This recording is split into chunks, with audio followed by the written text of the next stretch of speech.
मरने के बाद नर्क में क्या होता है? मित्रों, गरुड़ पुराण में नर्क का ऐसा वर्णन किया गया है जिसे सुनकर किसी भी इंसान की रूह कांप जाए। कहा जाता है जैसे ही मनुष्य की मृत्यु होती है उसकी आत्मा शरीर से अलग हो जाती है। वो अपने घर में खड़ी होकर सब कुछ देखती है। परिवार रो रहा होता है, लोग अंतिम संस्कार की तैयारी कर रहे होते हैं, लेकिन आत्मा चाहकर भी किसी को छू नहीं सकती। और तभी अचानक वहां पहुंचते हैं यमदूत। गरुड़ पुराण के अनुसार यमदूतों का रूप बेहद भयानक होता है। काले रंग का विशाल शरीर, लाल लाल जलती हुई आंखें और हाथों में लोहे के फंदे और भारी गदा। जैसे ही पापी आत्मा उन्हें देखती है वो डर के मारे कांपने लगती है और दया की भीख मांगने लगती है। लेकिन यमदूत किसी की प्रार्थना नहीं सुनते। वे लोहे के फंदे से आत्मा को बांध लेते हैं और उसे घसीटते हुए यमलोक की ओर ले जाने लगते हैं। गरुड़ पुराण कहता है कि ये रास्ता बेहद दर्दनाक होता है। आत्मा को नंगे पैर जलती हुई धरती पर चलना पड़ता है, जहां हर कदम पर ऐसा लगता है जैसे पैर आग में जल रहे हों। रास्ते में कांटों से भरे जंगल होते हैं, जहां तेज नुकीले कांटे शरीर को चीरते रहते हैं। प्यास इतनी भयानक होती है कि आत्मा एक बूंद पानी के लिए तड़पती रहती है। लेकिन असली डर तो तब शुरू होता है जब आत्मा को नर्क के द्वार पर लाया जाता है। वहां आत्मा को उसकी पूरी जिंदगी दिखाई जाती है। उसने किसको धोखा दिया, किसका दिल दुखाया, किससे झूठ बोला,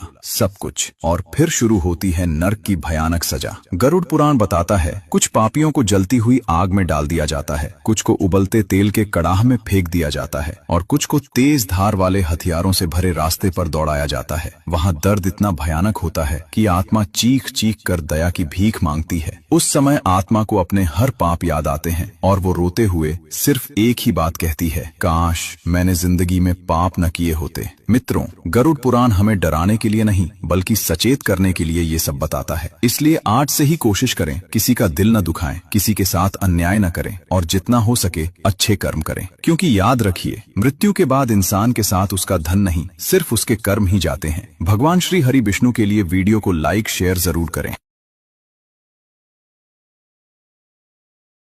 बताता है कुछ पापियों को जलती हुई आग में डाल दिया जाता है, कुछ को उबलते तेल के कड़ाह में फेंक दिया जाता है और कुछ को तेज धार वाले हथियारों से भरे रास्ते पर दौड़ाया जाता है। वहां दर्द इतना भयानक होता है कि आत्मा चीख चीख कर दया की भीख मांगती है। उस समय आत्मा को अपने हर पाप याद आते हैं और वो रोते हुए सिर्फ एक ही बात कहती है, काश मैंने जिंदगी में पाप न किए होते। मित्रों, गरुड़ पुराण हमें डराने के लिए नहीं बल्कि सचेत करने के लिए ये सब बताता है। इसलिए आज से ही कोशिश करें किसी का दिल न दुखाएं, किसी के साथ अन्याय न करें और जितना हो सके अच्छे कर्म करें। क्योंकि याद रखिए, मृत्यु के बाद इंसान के साथ उसका धन नहीं, सिर्फ उसके कर्म ही जाते हैं। भगवान श्री हरि विष्णु के लिए वीडियो को लाइक शेयर जरूर